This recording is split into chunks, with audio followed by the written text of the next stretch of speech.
G'day, Clubbies stars, and welcome back to the Legends series. This week, we are going to talk to another one of our pioneers of our club. And when I say pioneers, he's more than that. He's actually could still be our record games holder. So we'll find that out as this episode goes on. So tonight, we're talking to Chris Curtin, or Hedge, as he's more affectionately known around the club. And Hedgie has played across a number of generations in this club. So he'll have a heap of stories for us to tell over the journey. So he's played with so many different players over the journey. Sure him some good stories that come out of this. So let's do our traditional thing, grab our beer, sit back, and let's hear from a genuine superstar of our club. So welcome to the series. You're too kind. Hedgie! You're too kind. Here he is. Hey! Oh. Well, I started in 1983. I was brought down there by a fellow called John Somerville, who was a gun footballer, Old Zav. And all the team was pretty much Old Zavs. And then just developed. And then, because I got injured a lot, so I just got on playing. And then all of a sudden, your groups changed. But, yeah. Yes. I normally start off with a question about how you started, but you've got straight there, and I love your excitement, Hedgie. So when did you start? What year? When did you play to? Give us a bit of the background history. I started in 1983, and I played, I think, till the Mick O'Day's last game was the last one for me. And I played a lot of games, 240 in fact, which may or may not, it was probably about 270, because we often had to play seconds games because they were always short in the seconds, and a few of us went down and played the seconds after the game, but they're not included, so it's only 240. It's a lot of games. A lot of games. If you're above 259, you're it. If you're below 259, Chris Morton has got the What's title. 259? Chris Morton, that's where he's sitting at the moment. So did he play Q? No, he started 99 at Paran with Hedge. Well. Yeah, so very good player, obviously. Obviously, he doesn't have any hamstring issues or calves or groin. No, not. He mustn't. So what attracted you to the club, Hedgie? Well, you're in your early 20s, you like playing sport. And it's about chicks too. Because you play sport to show off to chicks. Is that right? We know a little bit of this. And if you play well, you get the chicks. How'd you go? Oh, no, I didn't play too well over the journey. How'd Hollywood go? How'd who? Hollywood. But no, it's just about that camaraderie. You create, through Q, I actually created my best bunch of mates, and I'm still really good mates with them, from the early 80s. And I'm very proud and privileged to have such a good group of mates. Yeah, it's still and I know that you guys, the younger dudes, have got that same camaraderie through the Q, Pran, Two Blues, friendship groups. Yeah, it's absolutely awesome, and I think that's a theme that's coming through with everyone who's we're talking to. I know you brought a lot of guys down there, but you met a whole heap of other dudes there, and you're inner circle mates now. And the same with a lot of the other guys. Absolutely. Fat Timmy, Canardi, Mickey O'Day, in that era. Yep, absolutely. But it was great to play with you guys. Yeah. Terrific. And here we are. We wouldn't have met otherwise, Hedge, I can't imagine. Well, my wife's on the phone. Remember Casper? Yeah. I'll just take a photo. I'll say her. Well, I walked out. I've got my cord. Mim, can you say hello to the boys? It's Casper. Okay, I'm on the phone. All right. That went well. Yeah, well, it's just the same as usual, man. So we're going to go into the pool room. I don't think I've ever met. We're going into the pool room. Well, the pool room. You've met Casper, Marianne. It's part of our old gag. So look at the score. Oh gosh. We obviously know where we are. This is Thursday. This is Collingwood-Richmond game. Collingwood are giving Richmond a bit of a touch-up. Yep. So we're in the pool room now. Yep. I don't know if you can tell, there's only one photo on my wall. It's 1984 grand. I'm just doing that on TV.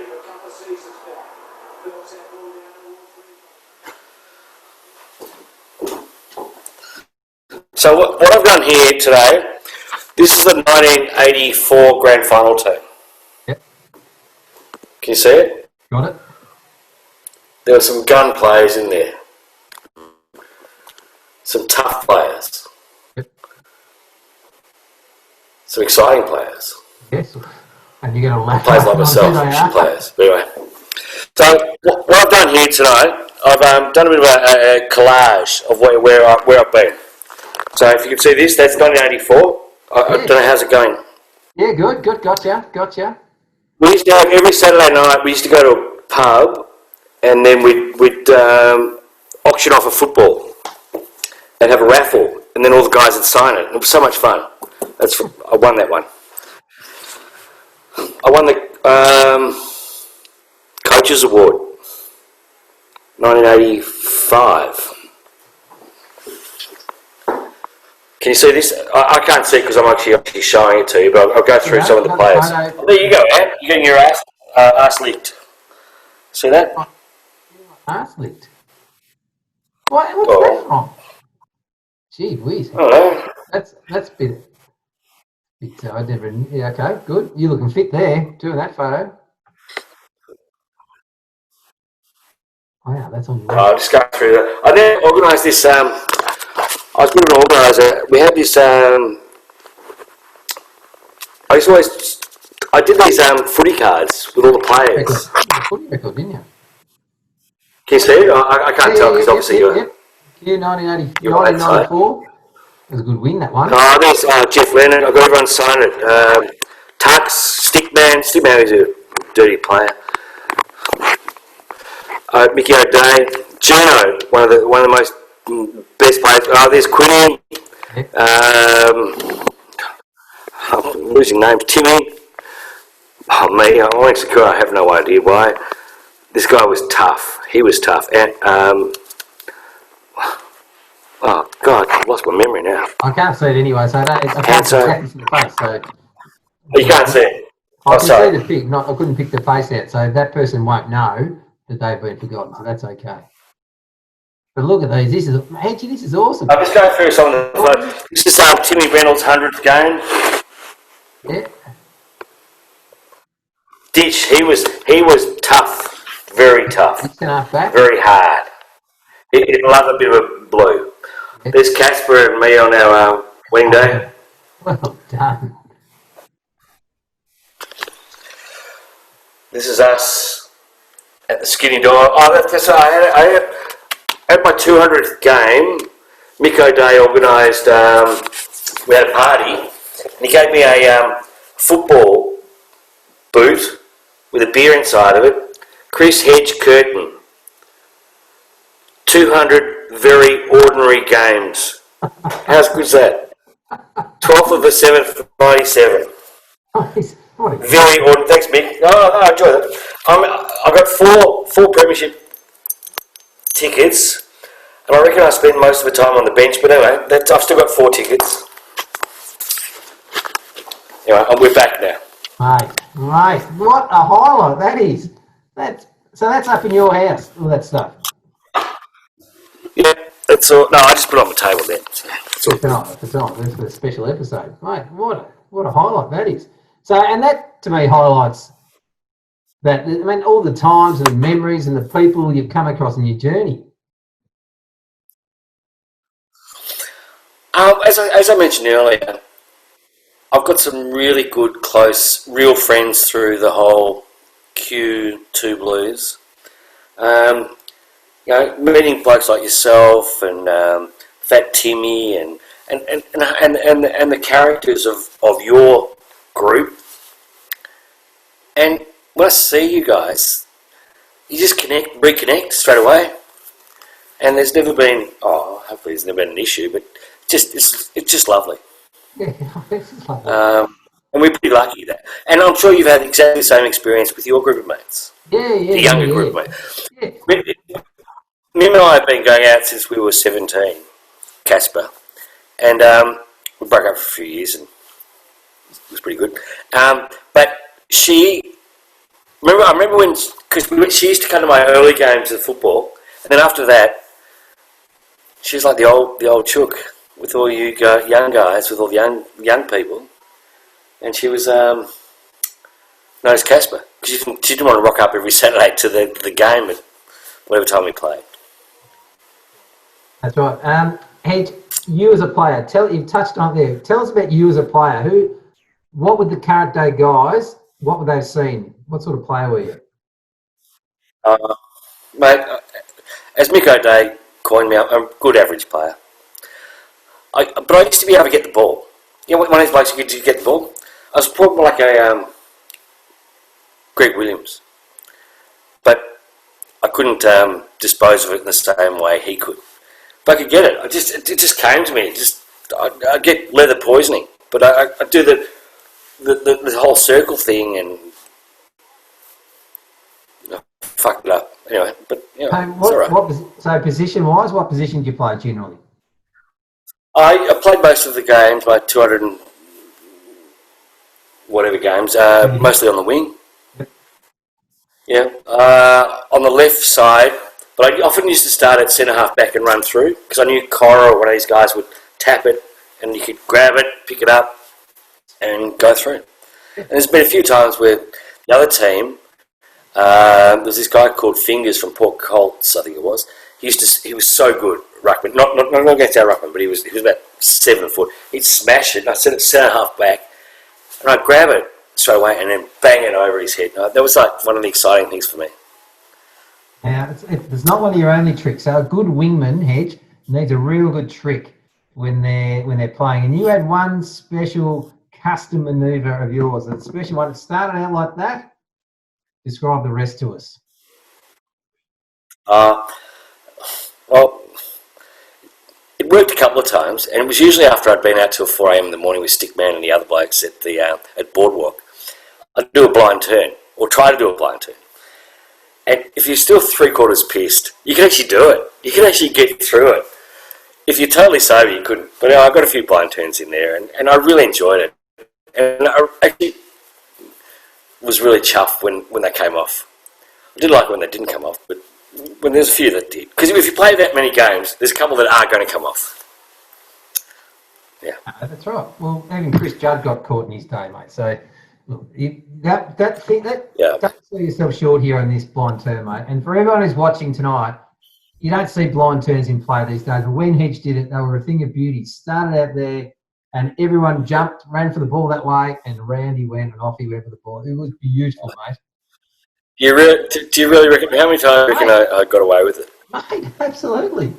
Now, you're thinking about the couple of times you got caught, but think about the... Oh, no, I thought you were too kind. No, mate. No.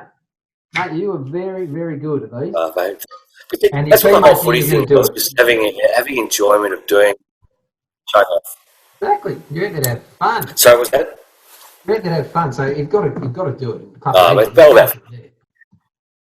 So with my time, I was there for early 80s, late 80s, 90s, late 90s, and maybe my internet connection is unstable. Watch out. So we had some really tough blokes in our team. There was Ditch. There was 2 brothers. I forgot their names. We used to play.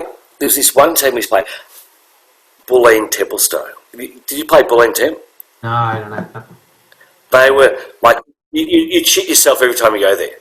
There's one guy, McCormack, he was at Golden Gloves, dude, and he went up to, this guy said, tap there, and he went whack. And it's like, oh, fuck, it's on now. And his brother, and everyone jumped onto this guy, and his brother came in, and he was like the most aggressive player I've ever seen. And there's me on the wing going, oh no, please, I'm like walking over slowly. Bulleen Temp, Port Colts, and Kraft were the scary. Oh, Ardea was really scary. Ardea, do you know where that is? Yeah, that's out west, isn't it? You've never heard of it, have you? Sounds wet. Yeah, that's where you didn't have a shower. You jumped in the car and got away. Oh, that's good, mate. So, another question. Yeah. So tell some of your other favourite memories as a player. We're Greg right this Williams. through now. So your favourite memories as a player, Hedgie? That whole friendship group. We used to go out every Saturday night as a group, and we go to a pub, and as I said, do the football thing, and it was all about the chicks in the early days, and just go out and have fun, and like you guys did, and just have fun and drive home, as you do. Like every Wednesday. Oh, I love Wednesday nights with Skinny Dog. There was Cora, myself, Timmy, and Quinny. Like, this is the bad boys. I know you guys came from... And then we'd have the veal parmigiana and a few pots, probably about 5 or 6 pots. And I lived in East Malvern in those days, which is probably too much to drink. And then I said to the waitress one time, 4 beers, thanks, to make it snappy, bitch. She goes, what? So every time I chat with Quinny and Timmy and Cora, we always do that and make a snappy bitch. So it's fun. So there's a few... There's a couple of guys who drove home once from somewhere at a nightclub and they crashed their car and, yeah, another story. Yeah, that's actually good. Skinny Dog.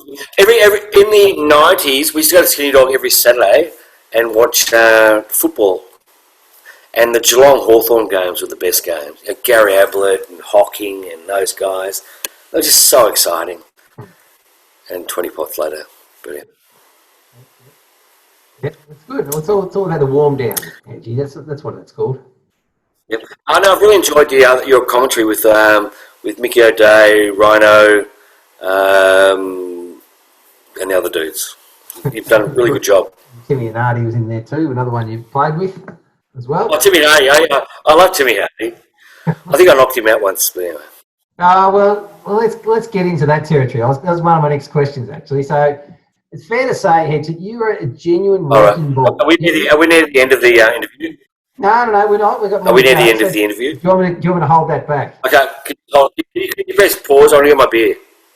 Yeah, we can pause.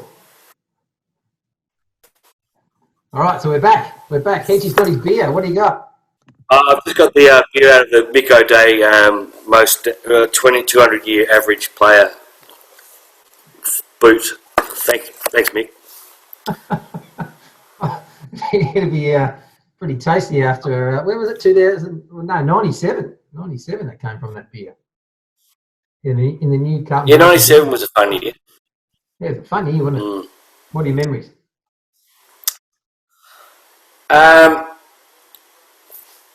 Well, I just remember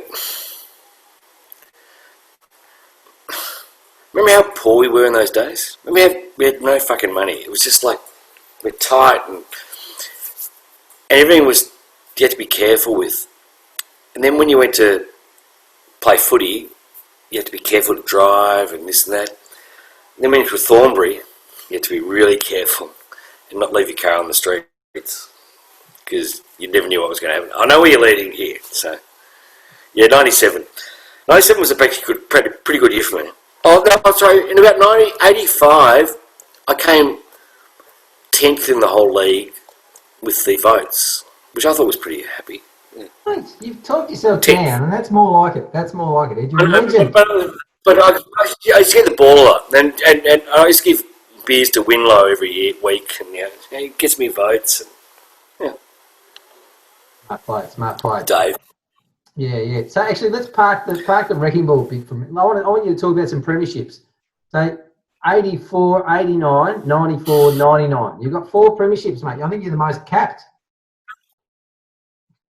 No, Dave McIsaac's there. I think O'Day's there as well. O'Day would be. No. O'Day started in 89, so he missed that 84. McIsaac wasn't there in 97 or 9. You or Laz, I reckon. You and Laz, I reckon. There was 2 grand finals. I think I had 2 minutes on each game time, which I thought I was better than 2 minutes. But anyway, I did my knee on one of them where I creak against the Bernards. I went up for a mark and I smashed my knee into his back. It took him out of the game. He was like their best player, but I did my knee. Well, probably the best grand final was when Mark Hansen, one of my closest mates, was smashed by their opponent, and we all thought that team was going to get a free kick right in front of goal.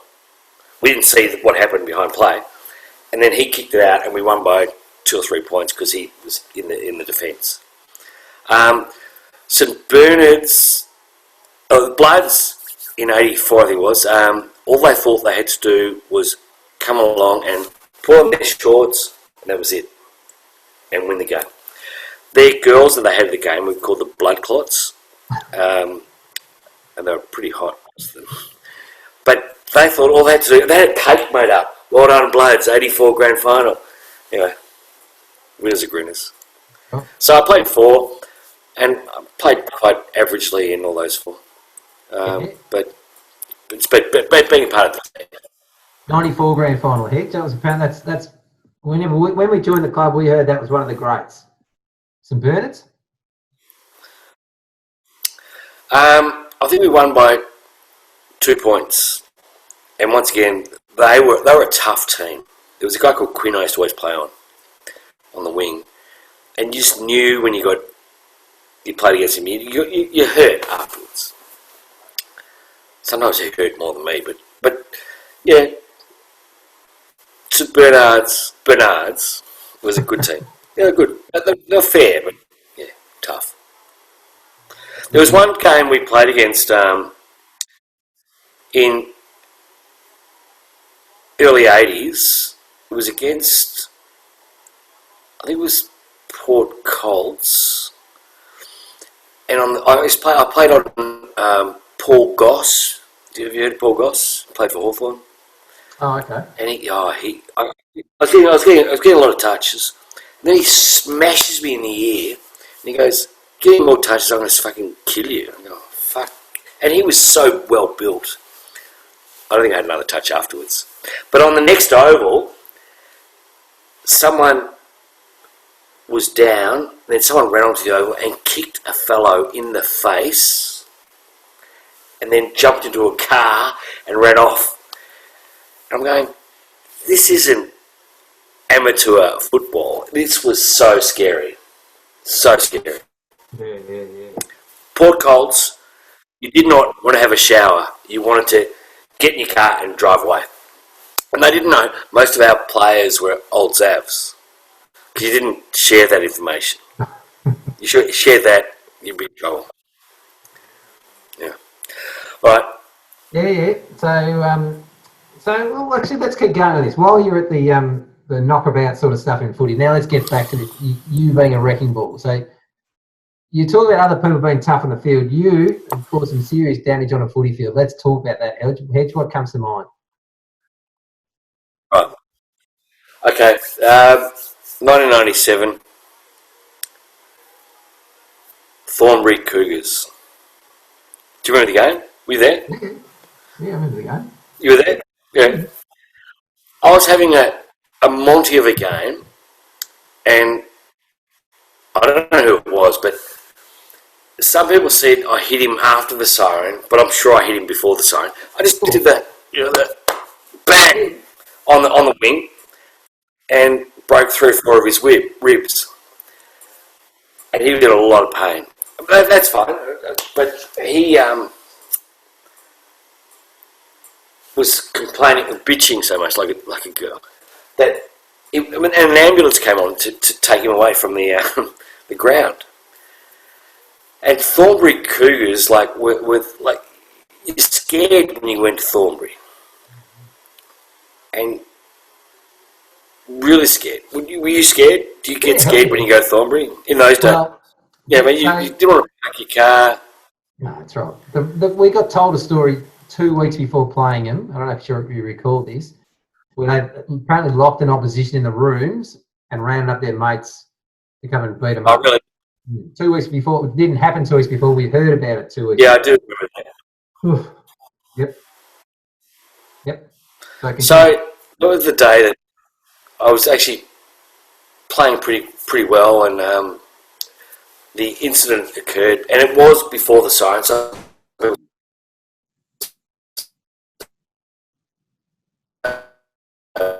was after, and I had an ambulance come on the ground to pick up this guy who broke his neck quite fast on this dewy war on this big grass, and they almost ran over this dude, and that was probably the humour of that. You know, it could have been really bad. And I remember because it was just before half time, and we're and like I'm really shitting myself because I shit myself a lot about that sort of situation, and they after the game I actually got their vote from them to drink the skull of beer, and they were all saying, well mate, it was a fair bump. But I was really worried. We had big blokes in that team, Cougs and Goo and all these guys. I was saying, like, guys, can you just keep an eye on me, because I'm not feeling that comfortable right now. But we got through it, and they were pretty fair about it. I said, well mate, it was just an accident. No, it wasn't an accident. In play. Yeah. Part of the game. So it wasn't just, and that was a big. That was huge. I don't want to be known as the ambulance dude. I want to be known. It's like you fuck one sheep. I want to be known as CJ or Hedge. Good player, good average player. Nick O'Day, there you go. And a friend of the people. Yeah. But it wasn't just isolated to opponents that you find out, so a couple of teammates got it on the way through too. I think I did Bondi. What's Bondi's first name? Marcus Bond. But he deserved it. Did he deserve it? You're mates with him still, ain't you? No, we were having, the opposition didn't turn up that day. You're not mates with him anymore. So. We had my 200th game. On the other side, what was the 200th game day? I think I did Hanadi as well. Yeah, we should have. Yeah, that's good. And Fat Timmy would have taken one for the team. I think everyone had a try there, yeah. So this is the game.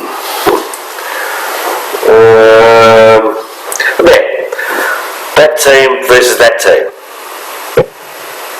84 versus 94 for my 200th game. Yeah. Can you see it? Yep. Yeah. There you are again. You want to see your ass being touched up by a bloke? I'm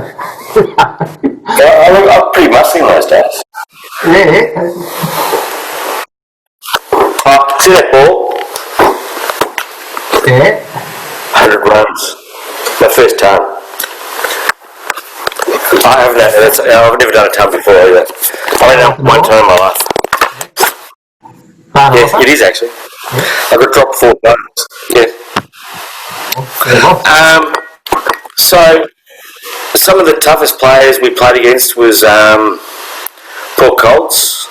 They were just aggressively ball in temp. They would just fight you first. Craft. We played against craft workers. Just craft. Some of the best players we had in our team, obviously yourself. Mick O'Day could just shoot goals from wherever. Ruckman Wheelo, Stickman, he was very aggressive. You know Stickman? Do you know Sticky? No.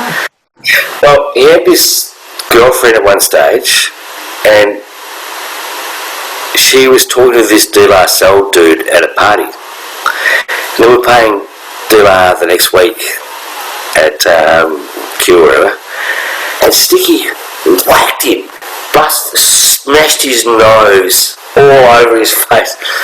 And he said, well, mate, she shouldn't have been talking to my girlfriend. They actually went out. Ditch was probably one of the toughest. Paul Shaw. Who was tough in our year? We had to go with Mr. Goo. I think Fat Timmy thought he was. Mr. Goo probably was. Goo was big. In fact, Timmy he'd always have scratches on him like a bitch, But anyway, bringing it back to where it was I've had a really good time with Club 18. I've got some of my best friends still from Club 18. I met a lot of girls at Club 18, and I'm really proud to be part of it. And the new guys, Q and Two Blues, they just enjoy the journey.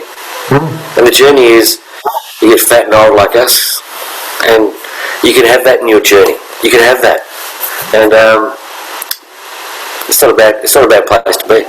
No, it's not a bad place to be. It sounds like a finishing up statement, but I don't want to get to that yet. I've got one more area I want to cover with you. Oh, I have, because I said I only wanted 20 minutes, and you've got 40 minutes. I pretend it's 20, but it's never 20. That's to a future interviewees. But I want to hear about your Friday pre-game because at our level, right? So it was a little bit of an age gap between you and me, right? But we thought we went pretty hard on a Friday. How old are you? I'm 47. How old are you? 47. Oh, go to heaven. Yeah. So I reckon we'd rock up after a huge Friday, and we think we've gone pretty well. You'd rock up on Saturday and tell your story, and you were our god, our legend, the stuff of legend. You on Friday. So don't tell it. No. Well, a few of us used to go to Banana Alley, and we were drinking Zambucas until 4 a.m. Zambucas, the shots, and we take the glasses home with us. And I've still got some of them. And there was one mate, Holtz. He used to come to the game every Saturday, and he usually picked up on a Friday. He comes into the room and he goes, and puts that in your nose. So you can call that if you want. And I was so proud of him. But we'd often finish at 4 or 5 in the morning. And sometimes you have to catch a cab to play footy on a Saturday. What do we play? 12 o'clock, 10 o'clock? Whatever. Oh, yeah, 11:40, 12 We used to go hard. Yeah, you did. I mean, and you start lunch. You have bunches and you have Sambucas over lunch and all sorts of stuff. Yeah, so I work in well, and it's part of the journey. So we used to do it hard, really hard, and you could smell. And I'm so pleased there were no breathalyzers in front of the in Hawthorne. Q. Yeah. So I mean that's because as well as you're performing till. But don't you do that now? Hey? You still do it? I'll go out. No way. And that's probably when do you still do it? Go out. No, I don't go out anywhere as much now. But your stuff of legend was it's great because you had to fall, but you were married at the time.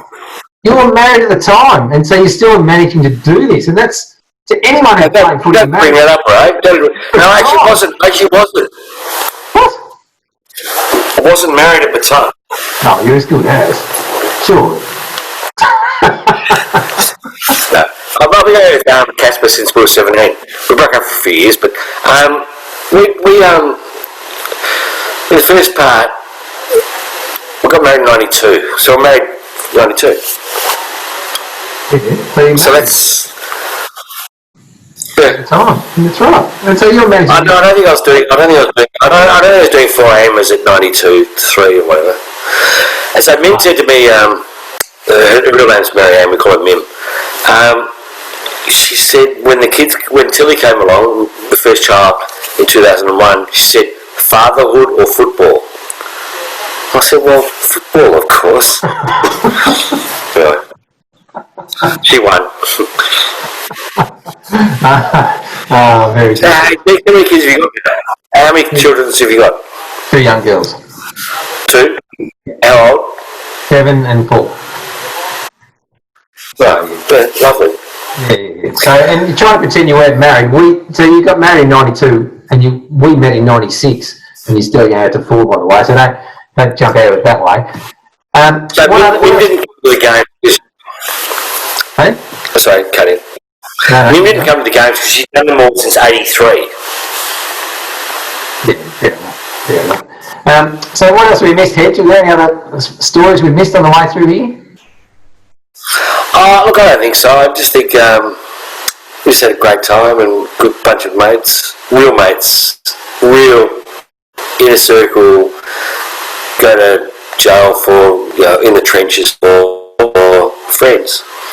And yeah, it was a bit of a show off that we were, a very good footballer. I was a good average footballer. But it's just nice to be involved with a group of mates, and no one can take that off you. That's probably the biggest thing. Marty Varner, who started the club, one of the best mates ever. Now, I was mates with him at school, but I connected with him. Now we're great mates. Yeah. Tony Wilson, Mark Hansen, Steve Man, Big Nose, and then your group of mates who we're still mates with, but it's just friendship forever. And it's safety too. You'll see these guys. Remember that thing we had down at Bleak Arrow a few years ago? Yeah. Were you there? No, I didn't come. With Chicken Jimmy. Cora, Quinny, Timmy. And then you got the Steve Ivax. He was a gun player. Irish. Who else? Probably. Yep. Cougar. How good was Cougar? The Elephant Man. Man, he was just so gun. He should have played probably AFL. But yeah, it's funny just going through that whole journey of different people. And I think we invited someone's 21st when I was about 30 something, and them going, "Why am I going 21st? I'm 33." And I go, "Well, Dal, it's nice to be invited." Want to Sambuca? We used to do a lot of Sambuca. Do you remember that? Oh yeah, firmly. It was every week, Hedge. So yeah. And it was actually quite nice that a few of the younger guys, being old, when I started a business in '92, and it was pretty tough for the first few years, really tough. Like we were eating baked beans on toast, and I used to chat to some young guy talking about life, journey stuff, and saying, "Well, mate, you're gonna have a go." And I thought I was a bit of assistance to it. I may not have been, but we're skiing over on a Wednesday night after 6 pints. Well, may not have been, but I've turned out alright. I've got 3 gorgeous kids. My wife puts out occasionally. Life's not bad. Why don't we wrap it up? Why don't we wrap it up there, Hedge? Just in case you're in the theme, you might be on time. Mim's not on this. Mim's not on this thing. No, she's not on the distribution list. No, it's definitely not. No, I love her.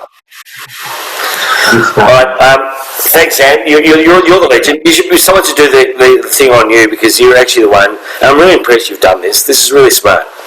Because a lot of guys there are doing pretty tough at the moment. Yeah, that's right. Yeah, I know that 2 months ago I was really stressed, and I'm coming through it. But 2 months ago I was going, fuck, it's Armageddon.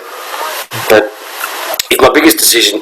I'm not going to Brussels in 1914 with 3 bullets, a bayonet, 3 bullets. It's my biggest decision, Chardonnay or Shiraz, and what Netflix show I'm going to watch. Life's not that bad. That's good. I'm glad to hear you come through that, because we did touch on that a couple of weeks ago. And the young people playing footy, just enjoy the journey. And journey is a fun thing. Retirement's a long time, and you get some really good mates out of this thing. Really good mates, lifelong bayonet mates. Beautifully said, mate. That is a fantastic way to finish on there. Oh, that's so for you. Yeah.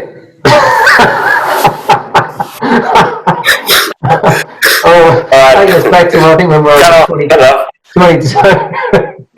Hedge, thank you for taking us on your journey, mate. It's, as I said, you've crossed a lot of generations. I hope it's of interest to your group dudes, but thank you.